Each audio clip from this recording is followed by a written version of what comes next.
Mongol, individual from a Central Asian ethnographic gathering or firmly related ancestral people groups who live essentially on the Mongolian plateau and offer a typical language and traveling convention. Their country is presently partitioned into the Free Nation of Mongolia and the Inner Mongolia Autonomous Region of China. The people of Mongols were famous for their civilized army. During a time while restricting militaries were minimum, more than ancient duties around a core of very much equipped and very much prepared, however moderately stable and resolute knights. The Mongol armed forces were the prevailing power on the war zones of Asia and Europe. Mongol powers, comprised of talented champions, all around prepared in marksmanship and horsemanship, were described by outright order as surely new levels of leadership, an astounding interchanges framework, unrivaled versatility, and a brought together in very compelling strategic principle and association.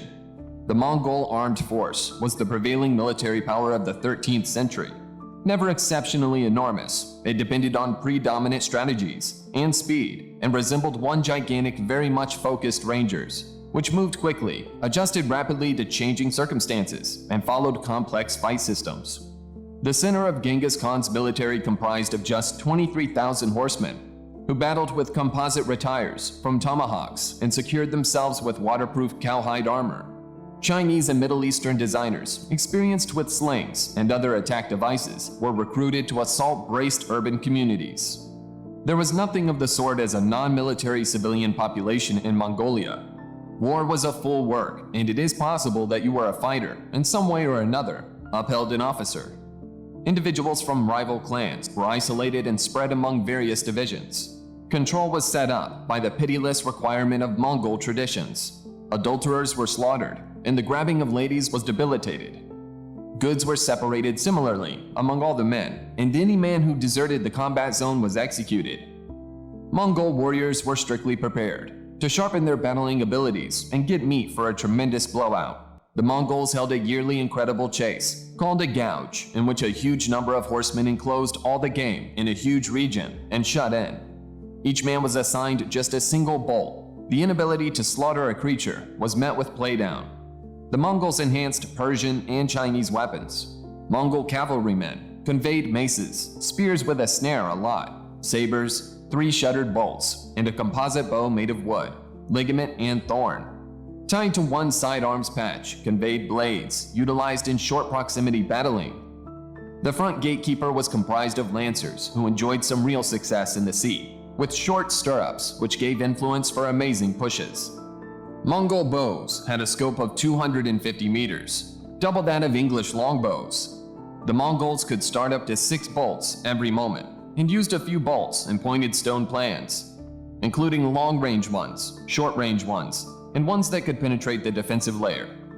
Notwithstanding those made carefully for slaughtering, they utilized bolts that left awful injuries, ones that whistled to alarm the opponent, ones that whistled and injured the foe, and ones that were dipped in naphtha and set in fire.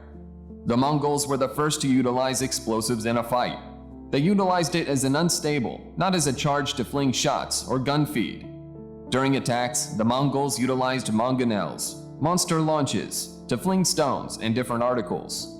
The Mongols spearheaded the utilization of faked flight, shock assaults, prisoner taking, mental fighting, and human shields. The Mongol mounted force, arranged around the outside of the Tumen, could quickly progress to the front with small notice and assault the adversary with a hail of bolts. A screen of external riders went about as an early notice framework. The size of the Mongol armed force was overstated by putting fakers on the backs of ponies and lighting series of huge fires around evening time. In field fights, the Mongols commonly gave their foe defensive layer puncturing bolts, preparing for a mounted force charge, in which quick-dropping horsemen hacked down survivors with snared spears. A most loved military ploy was pretending to retreat and tricking the foe into a ready position, and encompassing them with mounted toxopholite, or out of nowhere, turning on the pressing together, an armed force, and pouring them with bolts, with a coordinated exertion made at pursuing their chief. Mongol strategies and portability were so better than that of their opponents, that frequently, effortlessly vanquished armed forces that were a few times bigger than theirs. While progressing on a city, the Mongols shaped a few segments that had the option to overpower anything tossed at them, because of their boss's versatility and capability. Students of history state the advanced armed forces utilized planes and tanks, similar to the way Mongols utilized their ponies. Germany's Heinz Guderian painstakingly contemplated Mongol strategies. Before a Mongol fight, divinations presentations of ability by champions were held, and during the battling, immense kettle drums mounted on the backs of camels were utilized to proclaim each Mongol charge. The Mongols' armed force was so incredible it could append 2 huge urban areas simultaneously and battle a battle on 2 fronts. To check the dead heaps of stones set down before a fight, 1 stone for each officer. After the fight, the stones were taken, again 1 for each officer. The number that stayed spoke to the quantity of dead or truly injured.